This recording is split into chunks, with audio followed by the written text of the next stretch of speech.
bütün sivil toplum kuruluşlarıyla, bütün renkleriyle, bütün dilleriyle medeniyet şehri olduğunu göstererek burada Kudüs için tek ses, tek yürek, tek bilek elhamdülillah oldu.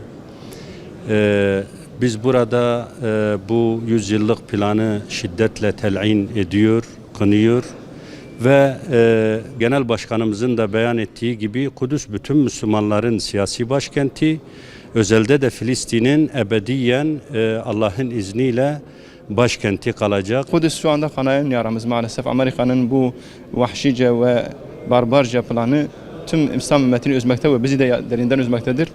İnşallah Müslümanların birliğine vesile olmasını diliyoruz.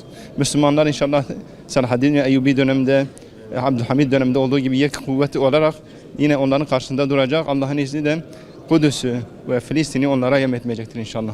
Kudüs meselesinin çözümü için özelde devlet liderlerinin hassasiyet göstermesi gerekir ki bu mesele devletler bazında bir çözüm noktasına gidebilsin.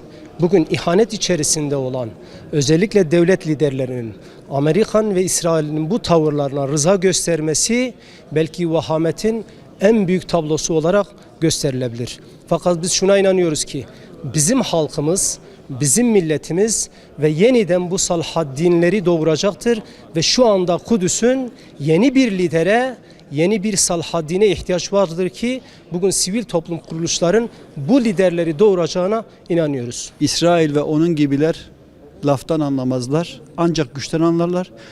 Gün birlik olma zamanıdır. Gün İslam birliğini kurma zamanıdır. Başka bir diyecek hiçbir şeyim yok. Lanetliyorum, kınıyorum ve Filistinli kardeşlerimizin de yanındayız.